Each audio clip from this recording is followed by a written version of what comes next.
मास की सारी कहानियां एक साथ।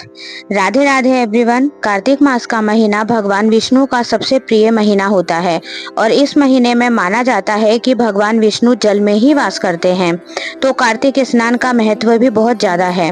हमारे धर्म शास्त्रों में बताया गया है कि कार्तिक स्नान में सुबह सुबह तारों की छांव में स्नान करने के बाद तुलसी मैया के पास बैठकर, और यदि आपने पटवारी लगाई है तो उनके पास बैठकर कार्तिक महात्म्य पढ़ा या सुना जाता है और इसी के साथ सुनी जाती है कार्तिक स्नान की कुछ और कथाएं। तो दोस्तों, आज की इस वीडियो में मैं आपको कार्तिक स्नान की वो सारी कथाएं एक ही वीडियो में सुनाने वाली हूं।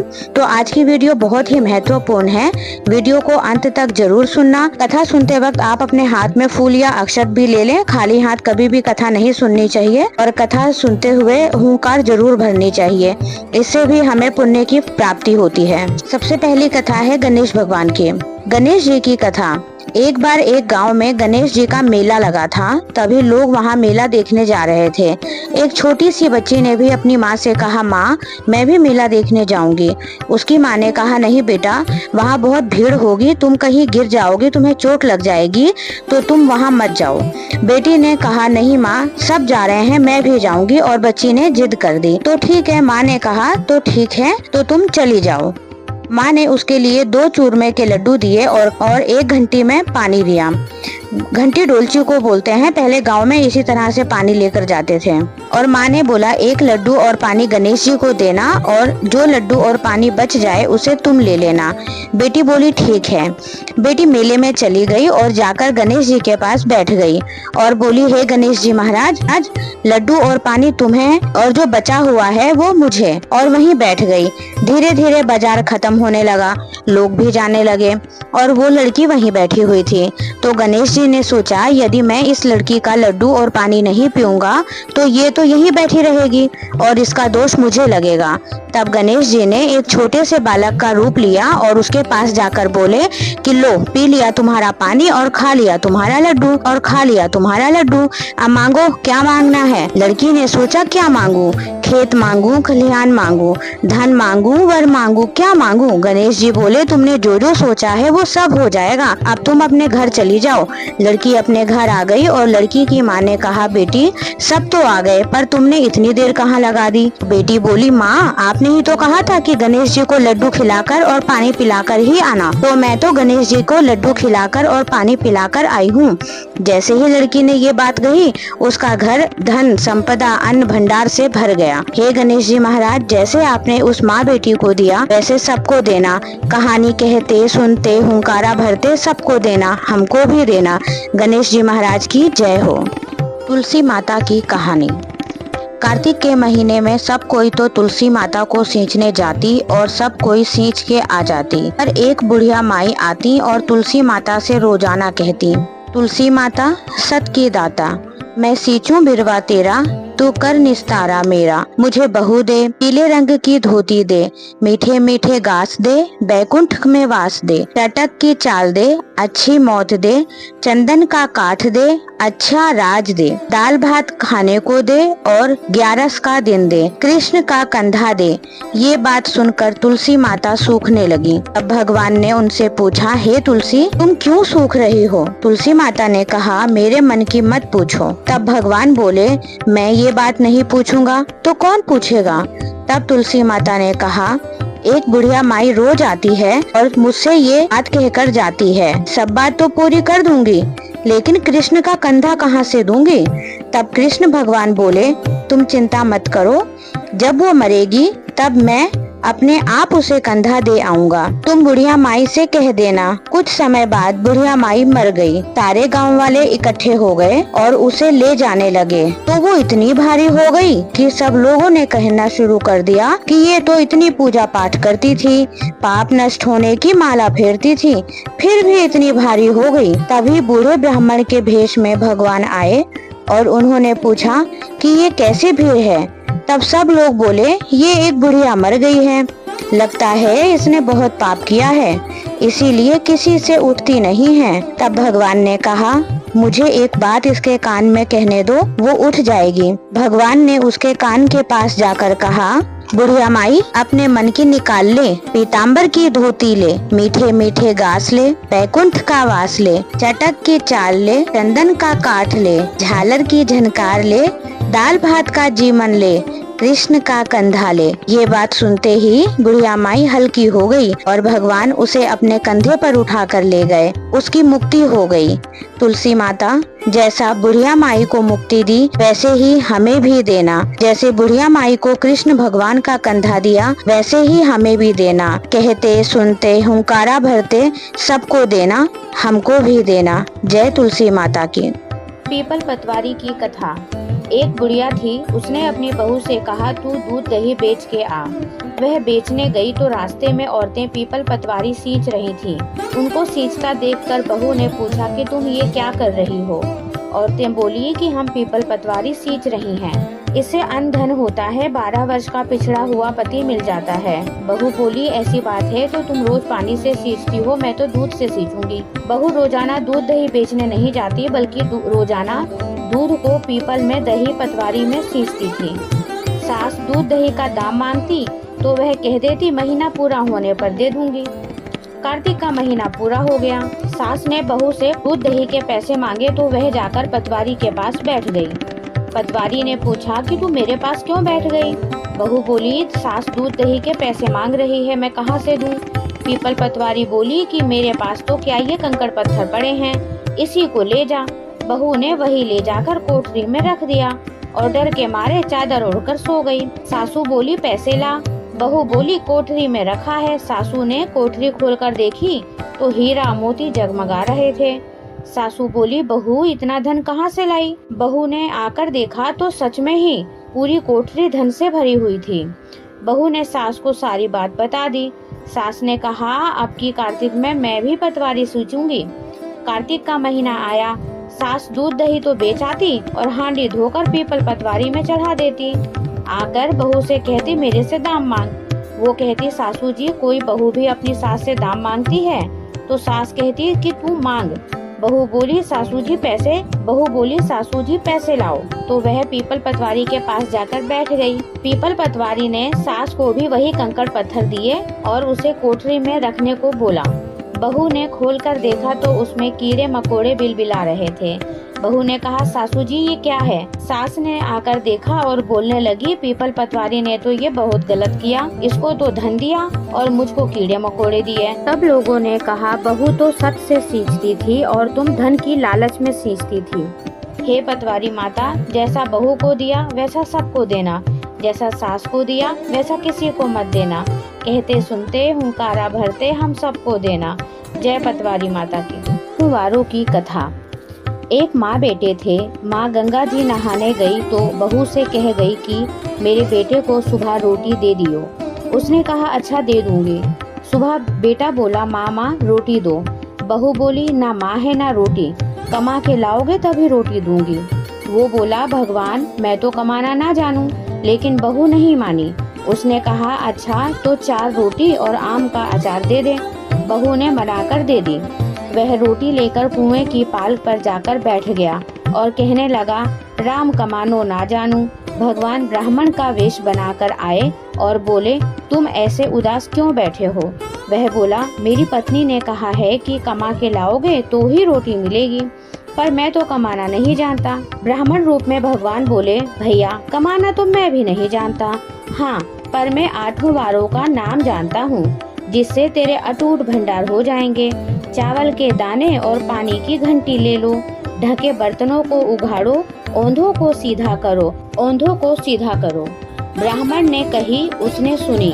इतवार, सोमवार, मंगलवार, बुधवार, बृहस्पतिवार, शुक्रवार, शनिवार, 8 वारों का आसरा, भरियो पीहर सासरा। अटूट भंडार होते चले गए। घर पहुँचा, बीवी बोली, क्या लाए? उसने कहा, 8 वारों का नाम लाया हूँ। बीवी ने सोचा, चलो कुछ तो लाया है। चावल के दाने और पानी की घंटी ला, औंधों को सीधा कर, ढकों को उघाड़ो। उसने कही, उसने सुनी। इतवार, सोमवार, मंगलवार, बुधवार, बृहस्पतिवार, शुक्रवार, शनिवार, 8 वारों का आसरा, भरियो पीहर सासरा। अटूट भंडार होते चले गए। बहू से बोला, मैं बेटी के जा रहा हूँ। फटे से कपड़े पहनकर बेटी के गया। बच्चे बोले, नाना आए, नाना आए। बेटी बोली, कैसे भेष में आए? बच्चे बोले, मैले भेष में आए। आए क्या हैं? 2 दिन की रोटी तोड़ने आए हैं। गरीबी में सभी ऐसा ही बोलते हैं। सच है, गरीबी सब कुछ कहला देती है। बेटी से कहा, बेटी 8 वारों की मेरी कथा सुन ले। बेटी से कहा, बेटी 8 वारों की मेरी कहानी सुन ले। उसने कहा, पिताजी मेरा मुंह जूठा है। उसके पिताजी भूखे ही सो गए। अगले दिन बेटी को तरस आया। पिताजी पिताजी अपनी कहानी सुनाओ। पिताजी ने कहा, चावल के दाने लाओ, पानी की घंटी लाओ, ढकों को उघाड़ो, औंधों को सीधा करो। पिता ने कही, बेटी ने सुनी। इतवार, सोमवार, मंगलवार, बुधवार, बृहस्पतिवार, शुक्रवार, शनिवार, 8 वारों का आसरा, भरियो पीहर सासरा। अटूट भंडार होते चले गए। बेटी भर भर के बोइयां बांटने लगी। पड़ोसन ने कहा, तुम तो कह रही थी मेरा बापू कुछ नहीं लाया, फिर ये भर भर के बोइयां कैसे बांट रही हो? मेरे बापू तो खाली हाथी आए थे। ये तो 8 वारों की कहानी का फल है। अपने बापू से हमको भी ऐसी कहानी सुनवा दोगी? उसने अपने पिताजी से कहा तो वह बोले, आज तो मेरा मुंह जूठा है, कल सुना दूंगा। अगले दिन उसके पिता ने पड़ोसन को 8 वारों की कहानी सुनाई। उसके भी खूब अटूट भंडार हो गए। वैसे ही उस ब्राह्मण के 8 वारों की कहानी से सबके अटूट भंडार भरे गए। कहते सुनते हुंकारे भरते के भी भरे गए। नितनेम बाबा की कहानी। एक छोटी सी लड़की नितनेम की पूजा करती थी। उसकी भाभी बोली, काम की ना धाम की, सारे दिन नितनेम करती रहती है। लड़की एक टांग से खड़ी होकर बोली, हे नितनेम बाबा, जो मैंने सच्चे मन से आपकी पूजा करी है तो सोने की मूर्ति बनकर आले में विराजमान हो जाओ। भगवान का सिंहासन डोल गया। छोटी सी लड़की तप कर रही है तो नितनेम बाबा ने सोने की मूर्ति बनकर आले में विराजमान हो गए। लड़की आंख खोलकर देखा तो सोने की मूर्ति बनकर आले में रखी है। तभी आवाज दी, देख लो भाभी, नितनेम बाबा। माँ देख लो, नितनेम बाबा, यही है मेरे नितनेम बाबा। माँ ध्यावे, भाभी भी ध्यावे। हे नितनेम बाबा, जैसी छोटी सी लड़की का सत रखा वैसा ही सबका रखना। कहते सुनते हुंकारा भरते सबका रखना, हमारा भी रखना। कार्तिक की कथा। एक सास थी, कार्तिक नहाती, 12 कोस जाती, 12 कोस आती। बहू जो थी कठड़िया में पानी भरकर कहती, मन चंगा तो कठौती में गंगा। और वही गंगा जी आ जाती और वो नहा लेती। एक दिन सासू की नथ पानी में बह गई कि बहू जो घर में नहा रही थी उसके कठड़े में आ गई। उसने निकाल कर रख ली। सास आई, उदास होकर बैठ गई। बहू बोली, उदास क्यों बैठी हो सासू माँ? सास बोली, मेरी नथ गंगा में बह गई। बहू बोली, मेरे हाथ में आ गई है। सास बोली, कैसे? बहू बोली, तुम तो 12 कोस जाती हो और 12 कोस आती हो। मैं कठड़े में पानी डालकर कह देती हूँ, मन चंगा तो कठौती में गंगा। गंगा जी यहीं आ जाती हैं और मैं उसी में नहा लेती हूँ। उसी में आज तुम्हारी नथ बहकर आ गई, मैंने ले ली। जैसा सास के साथ हुआ वैसा किसी के साथ ना हो, और जैसा बहू के साथ हुआ वैसा सबके साथ हो। हे गंगे मैया, जैसे आपने बहू पर कृपा करी है उसी तरह हम सब पर भी कृपा करना। कहते सुनते हुंकारा भरते सभी पर अपनी कृपा करना, हम पर भी करना। जय गंगे मैया। कार्तिक की दूसरी कहानी। एक बुढ़िया थी, वह कार्तिक नहाने को जाने लगी तो उसके बेटे ने अपनी पत्नी से कहा कि माँ के लिए 30 लड्डू बना दो और कुछ खाने का सामान भी बांध दो ताकि पूजा पाठ करके माँ कुछ खा पी सके। तब बहू ने जल भूनकर 30 लड्डू बांध दिए और बुढ़िया कार्तिक नहाने के लिए चली गई। नदी किनारे कुटिया बनाकर रहने लगी। बुढ़िया रोज सुबह सवेरे उठकर नहा धोकर पूजा पाठ कर कर जब लड्डू खाने बैठती तब हनुमान जी बंदर बनकर उसके सामने प्रकट होते। तब बुढ़िया खुश होकर बंदर को लड्डू खिला देती। इस प्रकार वह रोज आकर बुढ़िया के लड्डू खा जाता। कार्तिक महीना समाप्त होने पर हनुमान जी प्रकट हुए और बुढ़िया की कुटिया महल बन गई। उस महल में धन दौलत व अन्न के भंडार भर गए। बुढ़िया निरोगी हो गई और वह बहुत धूमधाम से अपने बेटे के पास धन दौलत लेकर गई। तब वह बहू कहने लगी कि अगले कार्तिक में मैं भी अपनी माँ को नहलाऊंगी। आया कार्तिक का महीना, उसने खूब सारा घी मेवा डालकर लड्डू बनाए। अपनी माँ को 30 लड्डू बांध दिए और माँ कार्तिक नहाने चली गई। रोज सुबह उठकर लड्डू खाने बैठ जाती थी। तब हनुमान जी बंदर बनकर उसके सामने आते तो वह पत्थर मार कर कहती कि मेरा ही पेट नहीं भरा है, तुझे कहाँ से दूं। इस प्रकार वह रोज सुबह सुबह खाने बैठ जाती थी। कार्तिक के समाप्त होने पर हनुमान जी प्रकट हुए और उसकी कुटिया कचरे के ढेर में बदल गई और बुढ़िया डूकर बन गई। उसकी बेटी अपने पति से कहने लगी कि कार्तिक महीना समाप्त हो गया है, मेरी माँ को बैंड बाजे के साथ धूमधाम से लेकर आओ। तब वह अपनी सास को लेने नदी के किनारे गया। तब देखता है ना तो वहाँ सास है और ना ही वहाँ पर कुटिया है। कुटिया की जगह कचरे का ढेर है और उस ढेर पर बुढ़िया डूकर बनकर घूम रही है। तभी हनुमान जी प्रकट हुए और कहा कि बेटा, तुम्हारी माँ ने सच से कार्तिक नहाया था, पूजा पाठ करती थी, इसीलिए तुम्हारी माँ पर कार्तिक देवता प्रसन्न थे। लेकिन यह बुढ़िया पापी मन से यहाँ रहती थी। इसने कार्तिक महीने में बेटी के घर का अन्न खाया, इसलिए कार्तिक देवता इस पर रुष्ट हो गए हैं और यह डूकर बन गई है। कार्तिक देवता जैसे माँ पर बरसे, जैसे माँ पर दया करी, वैसे ही सब पर करना। कहते सुनते हुंकारा भरते अपने सभी भक्तों पर करना, हम पर भी करना। कार्तिक की 5 की एक कथा। एक ब्राह्मण ब्राह्मणी थे। 7 कोस गंगा जमुना नहाने जाया करते थे। ब्राह्मणी बहुत थक जाती थी। एक दिन बोली, कोई बेटा होता तो बहू आती, घर में खाना बना हुआ मिलता, कपड़े धुले हुए मिलते। ब्राह्मण बोला, तूने बड़ी बात कही, ला मैं तेरे लिए बहू लेकर आता हूँ। ब्राह्मण ने कहा, एक पोटली में थोड़ा आटा और उसमें सोने की मोहरें और अशर्फियाँ बांध दे। ब्राह्मण चल दिया। कुछ दूर पर यमुना जी के किनारे पर लड़कियां अपने अपने मिट्टी के घर बनाकर खेल रही थी। उसमें से एक बोली, मैं तो अपना घर नहीं बिगाड़ना चाहती, मैं तो अपना घर नहीं बिगाड़ती, मुझे तो रहने को चाहिए। ब्राह्मण को वही लड़की मन भा गई। उसने अपने मन में सोचा कि यह कितनी समझदार लड़की है।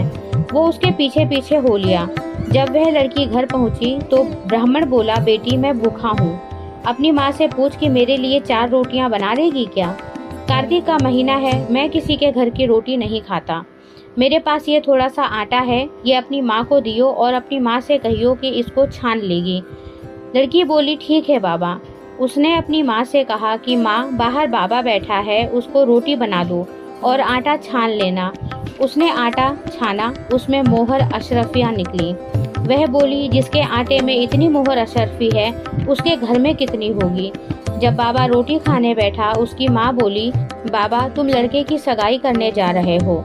बाबा कहने लगा कि मेरा लड़का तो काशी जी पढ़ने गया हुआ है, अगर तुम कहो तो खंडे कटारे से तुम्हारी लड़की को ब्याह के ले जाऊं।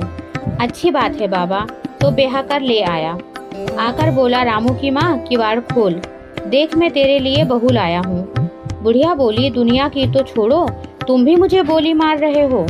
हमारे यहाँ तो 7 जन्म में भी बेटा नहीं है, तो बहू कहाँ से आ गई। ना तू किवाड़ खोल। उसने किवाड़ खोले तो देखा सामने बहू खड़ी है। सास आदर सत्कार से बहू को अंदर ले आई। बूढ़े बुढ़िया नहाने जाते तो सारा काम करती, खाना बनाती, कपड़े धोती, रात को उनके पांव दबाती। इस तरह से बहुत समय निकल गया। सास बोली, बहू चूल्हे की आंच ना बुझने दियो, मटके का पानी ना खत्म होने दियो। एक दिन चूल्हे की आंच बुझ गई।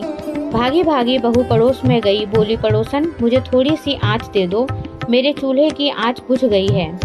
मेरे सास ससुर आते ही होंगे, सुबह 4 बजे के गंगा जमुना नहाने गए हैं। पड़ोसन ने कहा, तू तो बावली है, तुझे तो यूं ही कहकर उठा कर ले आए हैं। इनके 7 जन्म में भी कोई बेटा नहीं है।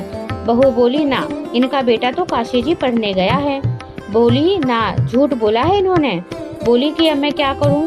उसने कहा, जली फूकी रोटी कर दे, अलूनी दाल कर दे, खीर की कड़छी में दाल और दाल की कड़छी में खीर कर दे। उसकी पड़ोसन की सीख लग गई। उसने ऐसा ही किया। सास ससुर आए, आज ना तो आदर सत्कार किया, ना ही उनके कपड़े लिए, खाना लगा दिया। सासू बोली, बहू ये क्या है, ये तो जली फूकी रोटी है, अलूनी दाल है, खा लो सासू जी, तुम एक दिन खा लोगी तो कुछ नहीं होगा, मुझे तो जीवन भर अलूनी रहना है। सासू बोली, बहू को तो पड़ोस की सीख लग गई। रात को सो गई, सुबह भागी भागी पड़ोस में गई। बोली, अब क्या करूं। बोली, 7 कोठों की चाबी मांग ले। जब सासू जाने लगी तो आगे अड़कर खड़ी हो गई और बोली, बाद में जाना, पहले मुझे 7 कोठों की चाबी दे दो। ससुर बोला, चाबी तो दे दो, आज भी इसका है और कल भी इसका है।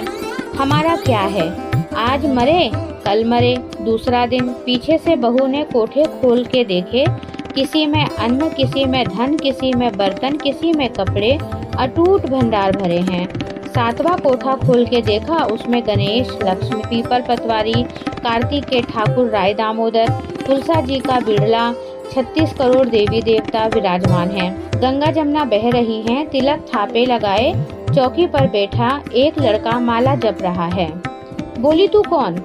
मैं तेरा पति हूँ, किवाड़ बंद कर दे, मेरे माँ बाप आएंगे जब खोलियो। अब तो बहू बहुत खुश हुई। 36 प्रकार के भोजन बनाए, 16 श्रृंगार किया, रांची माची डोले। सास ससुर आए, बड़े प्यार से उनसे बात करी, उनके कपड़े धोए, खाना खिलाया। बूढ़ा बोला, बहू तो धन देख के राजी हो गई है।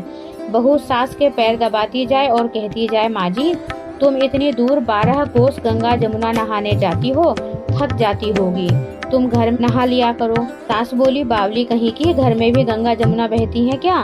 बहू बोली, हाँ माँ जी, चलो मैं दिखाती हूँ। उसने 7वां कोठरा खोला तो दिखाया, उसमें गणेश, लक्ष्मी, पीपल पतवारी, तुलसा, कार्तिक के ठाकुर राय दामोदर, शिव पार्वती, 36 करोड़ देवी देवता विराजमान हैं। गंगा जमुना बह रही हैं। तिलक थापे लगाए चौकी पर बैठे एक लड़का माला जाप कर रहा है। माँ बोली, तू कौन है? बोला, मैं तेरा बेटा हूँ। तू कहाँ से आया? मुझे तो कार्तिक देवता ने भेजा है। माँ बोली, बेटा ये दुनिया क्या जानेगी, क्या जानेगा मेरा घर का पति, क्या जानेगी दूरानी जेठानी, क्या जानेगी ये पड़ोसन की तू मेरा बेटा है। उसने पंडित से पूछा तो वह बोला, परली पार से बहू बेटा खड़े हो, इस पार बुढ़िया खड़ी हो। चाम की अंगिया पहने, जो छाती में से दूध की धार निकले, बेटे की दाढ़ी मूछ भीगे, पवन पानी से गठजोड़ा बंधे, तो सब जाने ये बुढ़िया का बेटा है। उसने ऐसा ही किया। चाम की अंगिया फट गई और छाती में से दूध की धार निकल गई, बेटे की दाढ़ी मूछ भीग गई, पवन पानी से बहू बेटे का गठजोड़ बंध गया। ब्राह्मण ब्राह्मणी बहुत खुश हुए। हे कार्तिक के ठाकुर राय दामोदर, कृष्ण भगवान जी, जैसे आपने उसके बहू बेटे दिए वैसे ही सबको देना, जैसे उसकी इच्छा पूरी करी वैसे ही सबकी करना, कहते सुनते हुंकारा भरते सबकी करना, हमारी भी करना। जय हो ठाकुर राय दामोदर की। धर्मराज की कहानी। एक बुढ़िया माई थी, वह व्रत नियम बहुत रखती थी।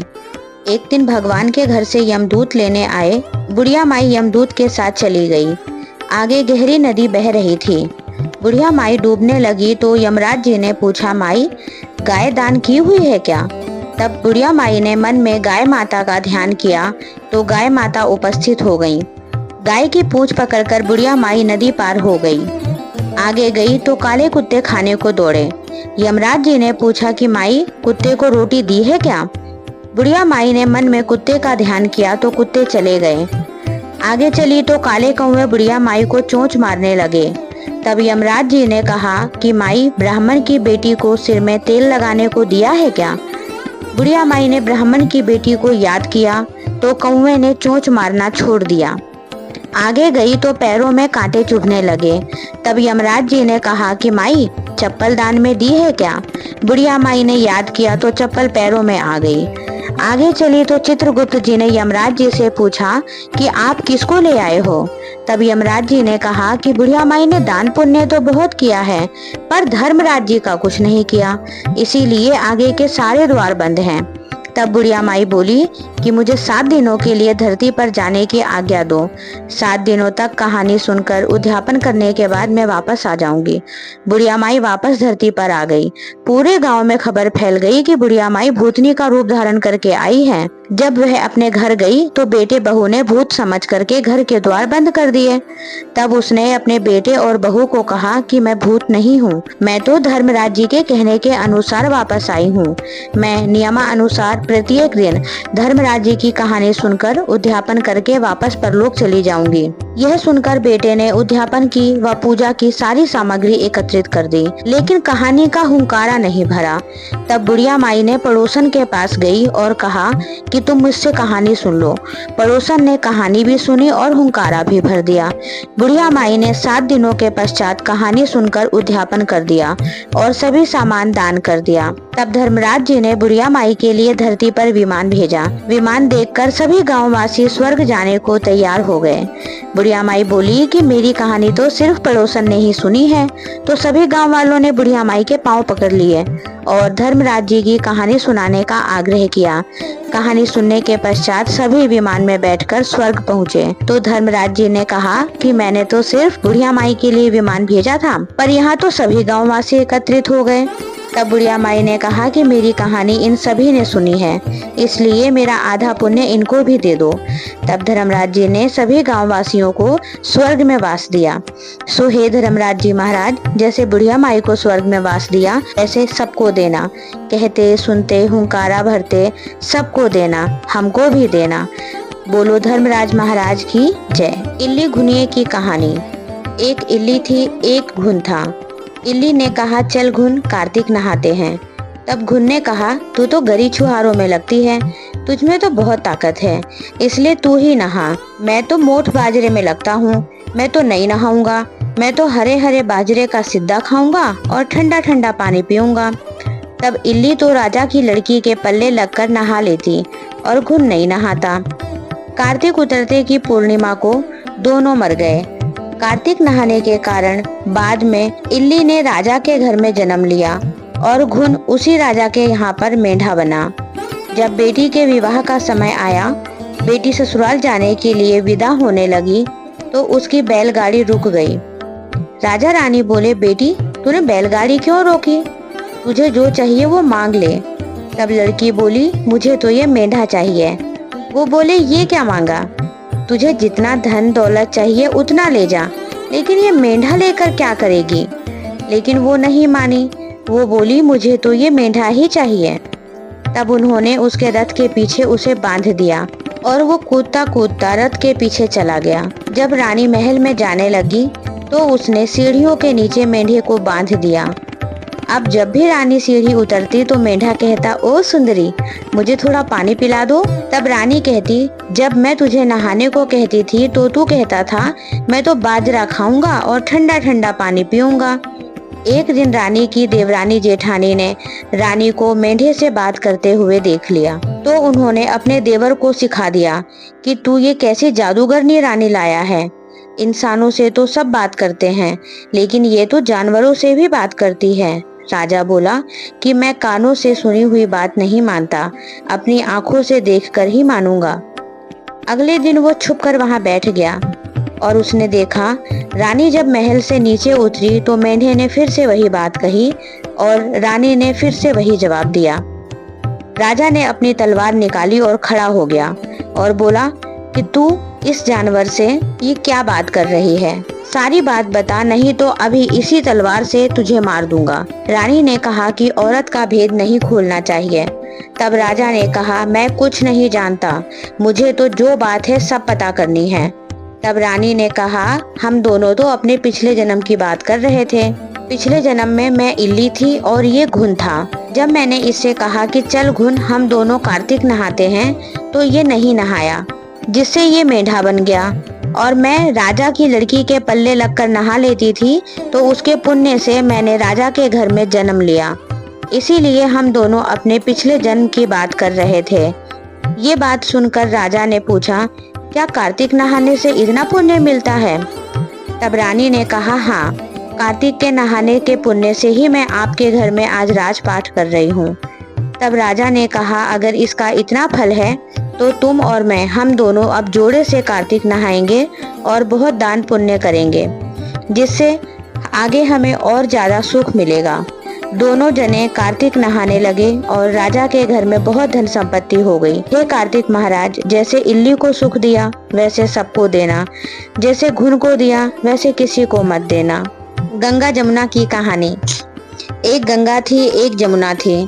दोनों बहनें एक साहूकार के खेत में से जा रही थी। जमुना ने 12 दाने जौ के खेत से तोड़ लिए तो गंगा बोली कि बहन, ये तो चोरी हो गई, तुझे तो पाप लग गया। जमुना बोली कि अब यह कैसे उतरेगा? गंगा बोली कि 12 बरस तक साहूकार के घर नौकरी करने से उतरेगा। जमुना साहूकार जी के घर गई और बोली, मुझे नौकर रख लो, 4 काम छोड़कर मैं तुम्हारे सारे काम कर दूंगी। पहला, जूठे बर्तन नहीं धोऊंगी, दूसरा, झाड़ू नहीं लगाऊंगी, तीसरा, बिस्तर नहीं बिछाऊंगी और चौथा, दिया नहीं जलाऊंगी। साहूकार ने उसे नौकर रख लिया। 12 बरस बाद कुंभ का मेला आया। साहूकार साहूकारिनी मेले में जाने लगे तो जमुना ने उन्हें एक सोने का टका दिया और कहा कि मेरी बहन गंगा है, उसको यह टका दे देना और उसको कहना कि तुम्हारी बहन जमुना ने भेजा है, वह अपने हाथ पसार कर ले लेगी। वे लोग वहां जाकर सोने का टका देने लगे तो गंगा ने अपनी गोरी गोरी बाहें फैलाकर वो टका ले लिया और बोली कि मेरी बहन जमुना से कह देना कि अब तेरे 12 बरस पूरे हो गए हैं, अब आ जाए। साहूकार साहूकारिनी घर आ गए। जमुना से बोले कि तेरी बहन ने कहा है कि अब तेरे 12 बरस पूरे हो गए हैं और तू वापस आ जा। यह बात सुनते ही जमुना जी सहस्त्र धारा होकर बहने लगी। साहूकार साहूकारिनी को जब यह बात पता लगी कि जमुना माता हमारे घर सारे काम करती थी तो उन्हें बहुत दुख हुआ और वह माथा पकड़कर बैठ गए कि अब तो हमारे सर पर पाप लग गया और यह कैसे उतरेगा। उधर जमुना गंगा के पास पहुंच गई तो गंगा ने पूछा कि तू साहूकार और साहूकारिनी को धीरज बंधाकर आई है या नहीं। जमुना बोली कि मैंने तो कुछ भी नहीं कहा। गंगा बोली तो उनको धीरज बंधाकर आ, नहीं तो उनको संतोष कैसे होगा। जमुना दोनों के सपने में आई, बोली कि तुम उदास क्यों हो। वे बोले, हमने तुमसे ऊंचा नीचा सारा काम करवाया, अब हमारा पाप कैसे उतरेगा।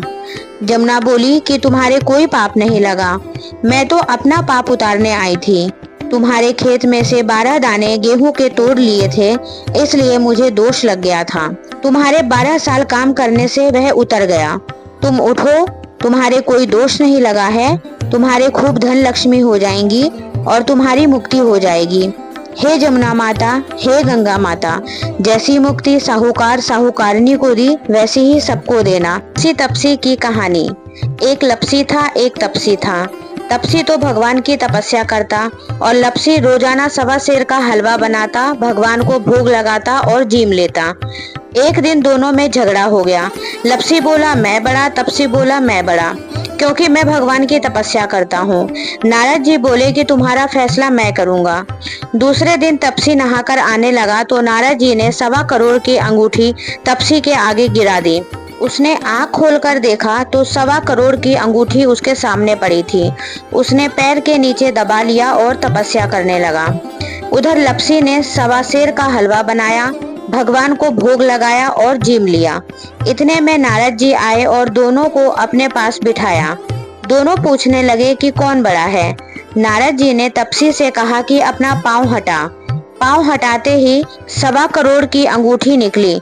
तब नारद जी बोले कि अंगूठी चुराने से तेरी तपस्या भंग हो गई, इसीलिए लपसी बड़ा है। तपसी कहने लगा कि मुझे मेरी तपस्या का फल कैसे मिलेगा। नारद जी बोले तेरी तपस्या का फल कार्तिक नहाने वाली देंगी। सब कहानी कहकर तेरी कहानी नहीं कहेंगी तो कार्तिक का फल तुझे मिल जाएगा। धोती देकर अंगोछा नहीं देंगी तो उसका फल तुझे मिल जाएगा। सीधा देकर दक्षिणा नहीं देंगी तो उसका फल तुझे मिल जाएगा।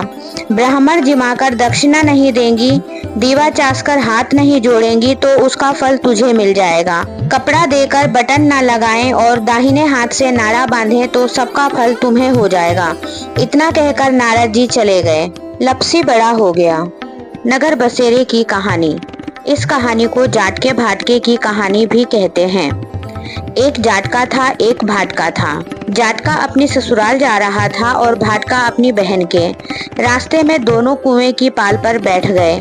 जाटका बोला, आ भाई, हम यहाँ पर नगर बसेरा करें। तब भाटका बोला, मैं तो अपनी बहन को लेने जा रहा हूँ, तू ही कर नगर बसेरा। तब जाटके ने तो नगर बसेरा कर लिया और अपनी ससुराल चला गया। उसकी ससुराल में सबने उसका बहुत लाड चाव किया। भाटका अपनी बहन के गया तो जाते ही बहन के घर में आग लग गई। आग बुझाते बुझाते, राख उठाते उठाते उसकी टाट गंजी हो गई। शाम को दोनों फिर कुएं की पाल पर मिले। तब जाटके ने पूछा कि बहन की कैसी खबर है। तो भाटका बोला, अरे भाई, मेरे जाते ही बहन के घर में आग लग गई, अभी तक रोटी पानी भी नहीं मिला। तब जाटका बोला कि भाई, मैंने तो तुझे पहले ही कहा था कि नगर बसेरा कर ले, लेकिन तू नहीं माना।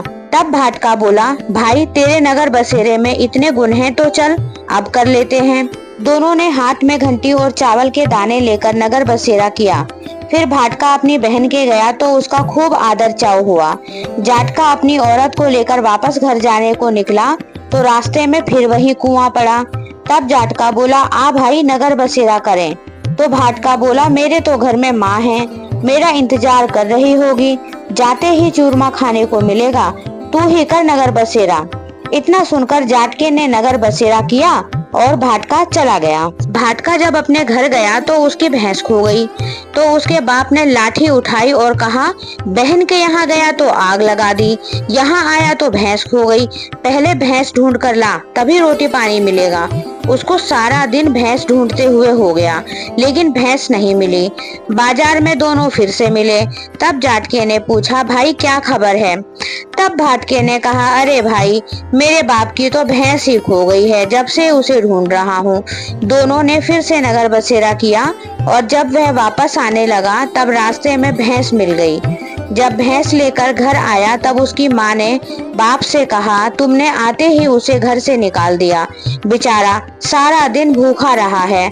आते ही उसने भाटके को खाना खिलाया, फिर सारी नगरी में ढिंढोरा पिटवा दिया कि कार्तिक के महीने में या पीहर ससुराल जाते समय सब कोई नगर बसेरा जरूर करें। लक्ष्मी जी की कहानी। एक ब्राह्मण था, रोज पीपल में जल चढ़ाने जाता था। पीपल में से एक लड़की कहती, पिताजी, मैं भी आपके साथ चलूंगी। ब्राह्मण सूखने लगा। ब्राह्मणी बोली, क्या हुआ, क्यों सूखते जा रहे हो? ब्राह्मण बोला, पीपल में से एक लड़की कहती है, पिताजी, मैं आपके साथ चलूंगी। ब्राह्मणी बोली, कोई बात नहीं, कल उसे ले आना, जहाँ 6 लड़कियां हैं वहाँ 7वीं भी सही। दूसरे दिन ब्राह्मण उसे ले आया। उस दिन आटा मांगने के लिए गया तो थैला भर भर के मिला। आटा छानने लगी तो लड़की बोली कि माँ, मैं छानूंगी। ब्राह्मणी ने कहा, नहीं बेटी, तुम अभी छोटी हो, तुम्हारे कपड़े गंदे हो जाएंगे। लड़की बोली, नहीं माँ, मैं ही छानूंगी। जैसे ही लड़की ने आटा छाना, परात भर गई। ब्राह्मणी खाना बनाने लगी तो लड़की बोली, नहीं माँ, मैं ही बनाऊंगी। माँ बोली, नहीं बेटी, उंगली जल जाएगी। लड़की बोली, नहीं माँ, मैं ही बनाऊंगी। रसोई में गई और 36 प्रकार के भोजन बनाए, सबको पेट भर भर के खिला दिया। रोज तो भूखे रहकर आधा पेट ही खाना खाकर सो जाते थे। उसी वक्त ब्राह्मणी का भाई आया और उसने कहा, दीदी, मुझे भूख लगी है, मैं तो रोटी ही खाऊंगा। बहन सूखने लगी। उसने सोचा, सबने तो खाना खा लिया है, अब इसे मैं कहाँ से खिलाऊंगी। बेटी बोली, माँ, क्या बात है? मेरा मामा आया है, वह रोटी मांग रहा है। वह रसोई में गई और उसके लिए 36 प्रकार के भोजन बना लाई। मामा ने खाना खाया और बोला, जीजी, ऐसा भोजन आज तक नहीं खाया जैसा आज खाया है। ब्राह्मणी ने कहा कि तुम्हारी भांजी ने बनाया है। शाम हुई और लड़की बोली, माँ, आज चौका लगाकर चौका की दीवा जला देना, मैं कोठे पर ही सोऊंगी। ब्राह्मणी ने कहा, नहीं बेटी, तू डर जाएगी। लड़की ने कहा, ना माँ, कोठे पे ही सोऊंगी। और वह कोठे पे सो गई। आधी रात को उठी और चारों तरफ नजर घुमाई, वहां धन ही धन हो गया। जैसे ही वह बाहर जाने लगी तो बूढ़ा ब्राह्मण जो सो रहा था बोला, बेटी, तू कहाँ जा रही है? वह बोली, मैं तो लक्ष्मी हूँ। इनके घर में 6 बेटियां हैं, इनकी निर्धनता और दरिद्रता दूर करने आई थी। अगर तुम्हें करवाना है तो तुम भी करवा लो। उसके घर में भी चारों तरफ आंख फिराई तो चारों तरफ धन ही धन हो गया। सवेरे उठ के ढूंढ मच गई कि बेटी कहाँ गई। ब्राह्मण बोला, वो तो लक्ष्मी माता थी, तेरे साथ साथ मेरे घर की भी निर्धनता दूर करके चली गई। हे लक्ष्मी माता, जैसा आपने उस दरिद्र ब्राह्मण को दिया वैसा ही सबको देना, कहते सुनते हुनकारा भरते सबको देना। सीता माता की कहानी। राम आए लक्ष्मण आए देश के पुजारी आए, नित नेम का नेम लाए, आओ राम बैठो राम, माखन मिश्री खाओ राम, दूध बताशा पियो राम, सूत के पलका पोढ़ो राम, शाल दुशाला ओढ़ो राम, राम सवारे सबके काम, खाली घर भंडार भरेंगे, सबका बेड़ा पार करेंगे, जय श्री राम जय श्री राम। सीता माता कहानी कहा करती थी और श्री राम जी सुना करते थे। एक दिन भगवान राम जी को किसी काम से बाहर जाना पड़ गया। सीता मैया कहने लगी कि भगवान मेरा तो 12 वर्ष का नित्यनेम है, मैं अपनी कहानी किसे सुनाऊंगी।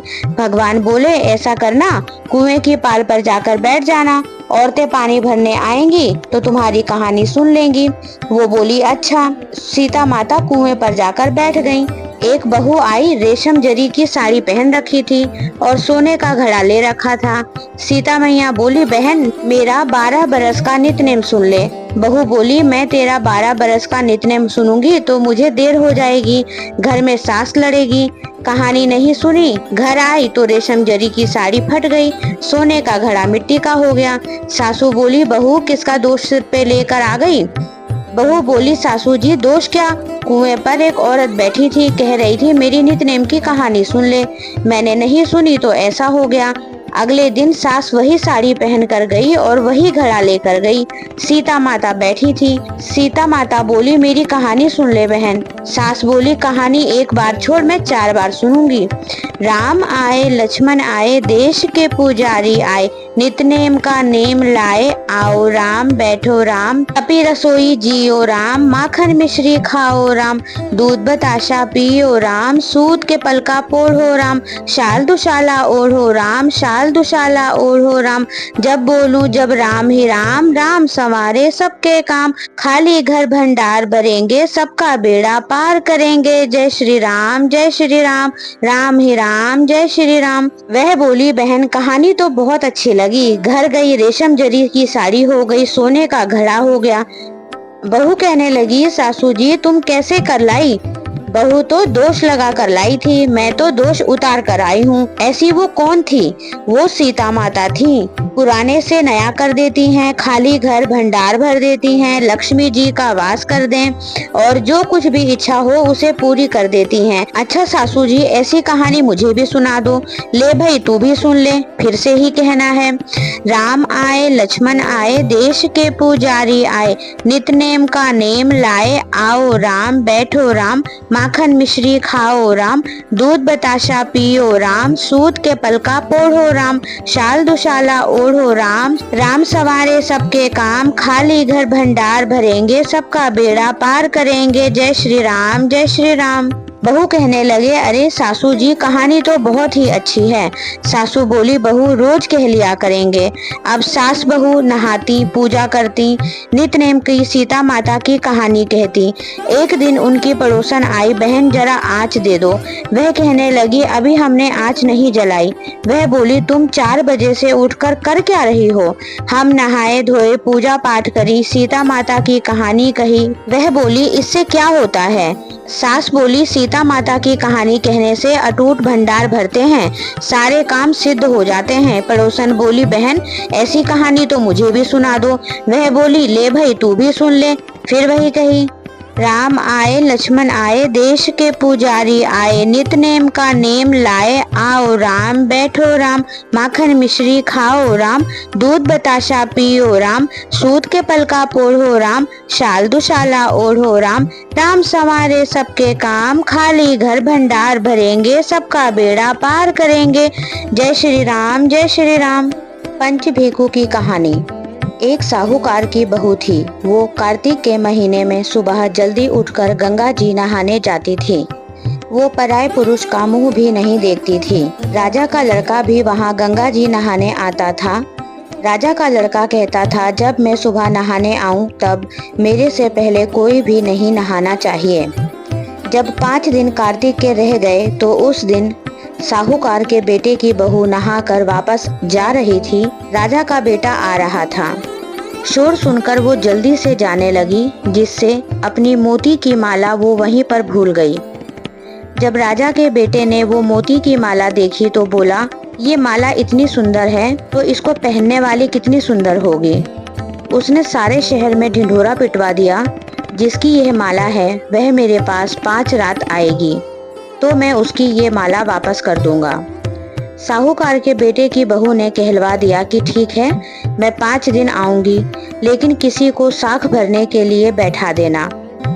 राजा ने साख भरने के लिए एक तोते का पिंजरा वहां टंगवा दिया। जब सुबह साहूकार की बहू आई और उसने पहली सीढ़ी पर पैर रखा तो वो मन ही मन बोली, हे कार्तिक के ठाकुर राय दामोदर, यदि मैं सत की हूँ तो मेरा सत रखना, उस पापी को नींद आ जाए, ऐसी कृपा करना। बस राजा को नींद आ गई और जैसे ही वो नहा धोकर जाने लगी तो तोते से बोली कि मैं तेरे गले में हार डालूंगी, तू मेरी साख भरियो मेरे भाई। तब तोता बोला, कोई भाई भी साख भरा करता है? तब वो बोली, अच्छा मैं तेरे पैर में नेवर डालूंगी, तू मेरी साख भरियो मेरे देवर। तब तोते ने कहा, ठीक है भाभी, मैं आपकी साख भरूंगा। इतना कहकर वो तो चली गई। जब राजा उठा तो उसने तोते से पूछा कि क्या वो आई थी? तोते ने कहा, हाँ वो आई थी। तब राजा ने पूछा, कैसी थी? तो तोता बोला, अप्सरा जैसी थी, बिजली के जैसा उसका रूप था और गुलाब के जैसा उसका रंग था। अब राजकुमार ने कहा, आज रात तो मैं अपनी उंगली काट के लेट जाऊंगा, फिर मुझे नींद नहीं आएगी। दूसरे दिन वह उंगली चीर कर लेट गया। जब साहूकार के बेटे की बहू आई, उसने मन ही मन भगवान से फिर से वही प्रार्थना करी। राजकुमार को फौरन ही नींद आ गई और वो नहाकर चली गई। उठकर उसने तोते से फिर पूछा तो तोते ने कहा, हाँ वो आई थी। राजकुमार बोला, आज तो मैं अपनी आंखों में मिर्च डालकर बैठूंगा। रात को वो आंखों में मिर्च डालकर बैठ गया। सुबह जब वो आई तो राजकुमार को फिर से नींद आ गई और वो नहाकर चली गई। राजकुमार ने तोते से फिर पूछा कि क्या वो आई थी? उसने कहा, हाँ आई थी। तो उसने कहा, आज तो बिना बिस्तर के बैठूंगा। रात को राजकुमार बिना बिस्तर के बैठ गया। सुबह जब वो नहाने आई तो भगवान से वही बात कही और राजकुमार को नींद आ गई। राजकुमार ने उठकर देखा तो वो आज फिर नहाकर चली गई। तब वो बोला, आज आग की अंगीठी जलाकर बैठूंगा, जिससे नींद नहीं आएगी। वो रात को अंगीठी जलाकर बैठ गया। साहूकार की बहू आई और उसने भगवान से वही प्रार्थना करी, हे कार्तिक के राय दामोदर, आपने 4 रात तो निकाल दी, आज की रात और निकाल दो। भगवान ने उसका सत रख दिया और राजा के लड़के को फिर से नींद आ गई। जब वो जाने लगी तब तोते से बोली, उस पापी हत्यारे से कह दियो, तेरी 5 रात पूरी हो गई है, इसलिए मेरी मोतियों की माला मेरे घर भिजवा दे। राजकुमार ने तोते से पूछा कि क्या वो आई थी? तो तोते ने कहा, हाँ वो आई थी और उसने अपनी मोतियों की माला मंगवाई है। तब राजकुमार ने सोचा, वो तो सच में बहुत सतवंती है। भगवान ने उसका सत रख लिया। थोड़े दिनों के बाद राजकुमार के पूरे शरीर में कोढ़ निकल आया और वो तड़पने लगा। राजा ने ब्राह्मण को बुलाकर पूछा कि मेरे बेटे का शरीर क्यों जल रहा है? तब ब्राह्मण ने कहा, इसने किसी पतिव्रता स्त्री पर बुरी नजर डाली है, इसलिए इसे ये रोग हुआ है। तब राजा ने पूछा, अब ये कैसे ठीक होगा? ब्राह्मण ने कहा, उस साहूकार की बहू को अपनी धर्म की बहन बनाए और उसके नहाए हुए पानी से ये नहाए तो ही इसका कोढ़ ठीक होगा।